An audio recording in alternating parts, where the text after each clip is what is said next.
The winter evening in Chicago felt colder than usual. Snow drifted slowly through the glowing streetlights, covering the sidewalks with a thin white layer. People hurried along the busy streets, their breaths turning into clouds in the freezing air. Inside a small but elegant downtown restaurant, however, warmth replaced the cold outside. Soft jazz music floated through the room. Candles flickered gently on wooden tables while waiters moved gracefully between guests carrying plates of steaming food. Couples laughed, friends talked quietly, and glasses clinked together in celebration of another ordinary evening. But at one table near the window sat a man who looked completely out of place among the happy crowd. Daniel Carter. At 38 years old, Daniel was one of Chicago's most successful entrepreneurs. Business magazines often called him the quiet genius of the tech world.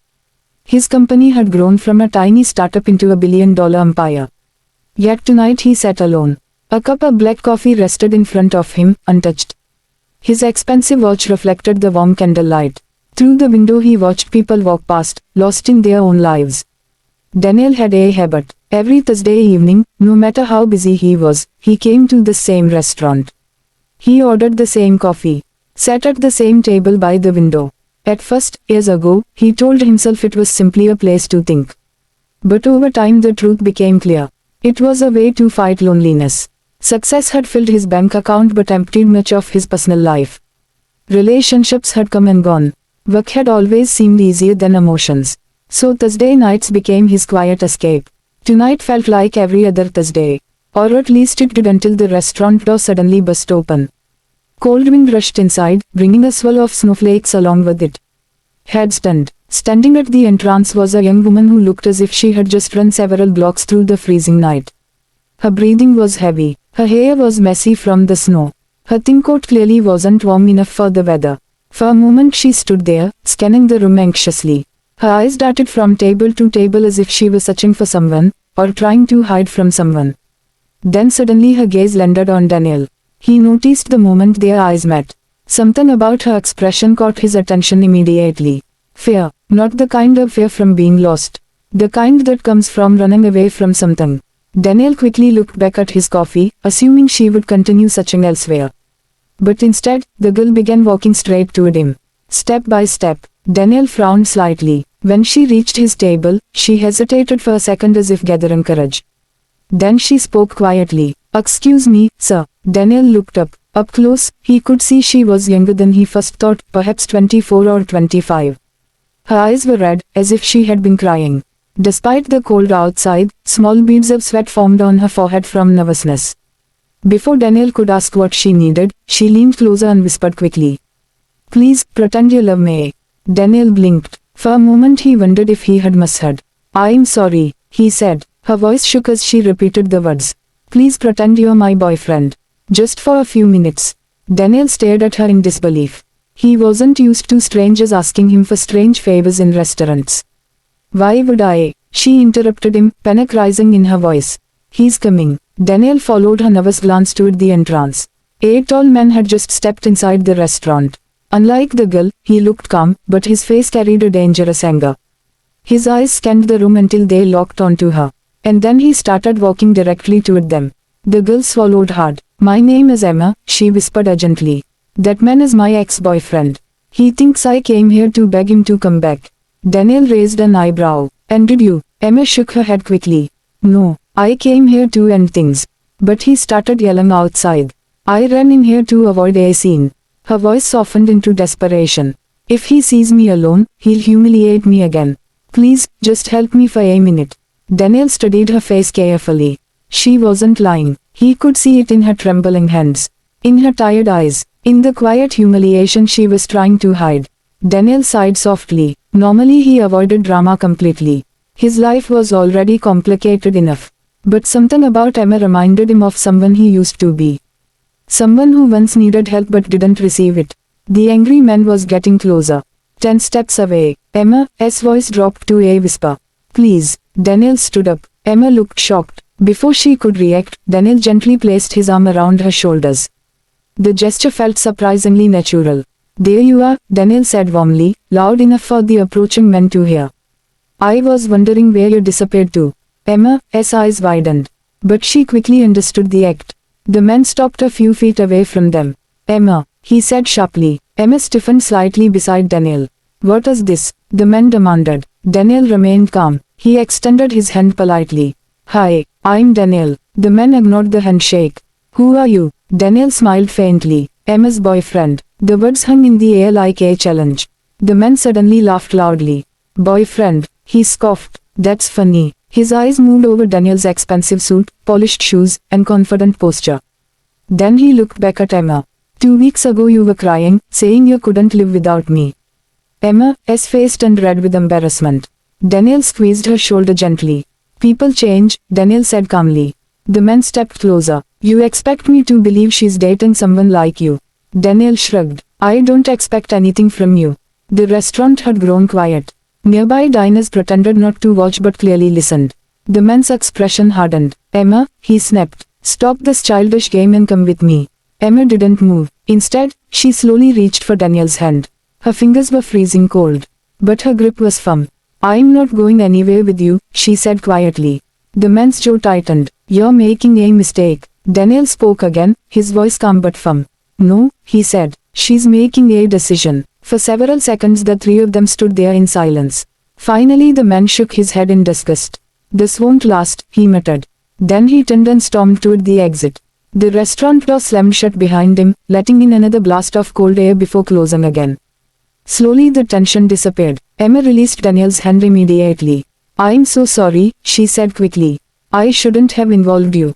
Daniel sat back down, studying her carefully. You okay? He asked. Emma nodded, though tears filled her eyes again. You saved me, she whispered.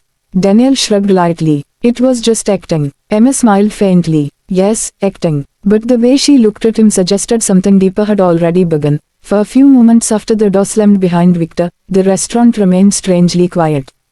People slowly returned to their conversations, waiters resumed walking between tables, and the soft jazz music once again filled the air. But at Daniel's table, the tension had not completely disappeared. Emma stood there awkwardly, her hands twisting nervously in front of her. Her eyes were still slightly red from earlier, but now a mixture of relief and embarrassment covered her face.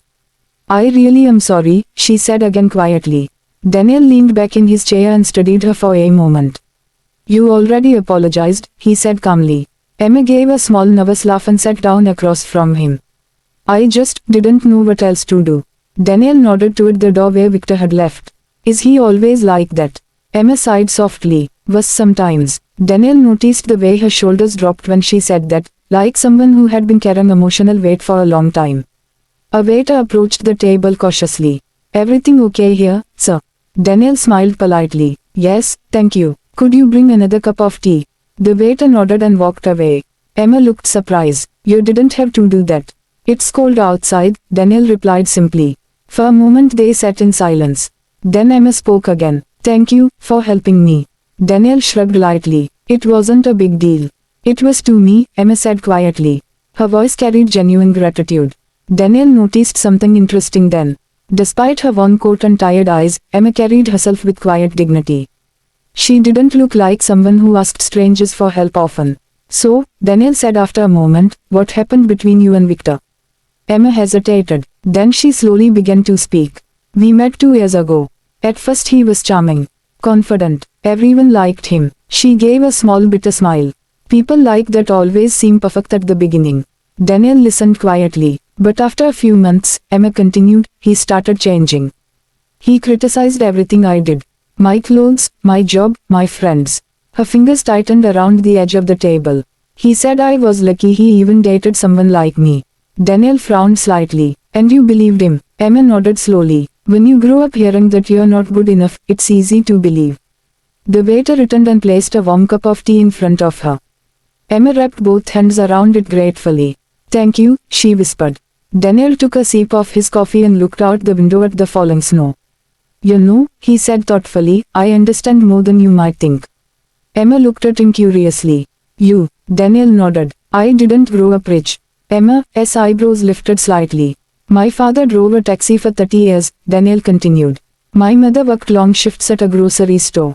Emma blinked. Really? Daniel smiled faintly. Really? He paused before continuing. When I started my company, everyone told me it would fail. Investors laughed at me. Friends said I was wasting my time. Emma leaned forward, listening closely. So what happened?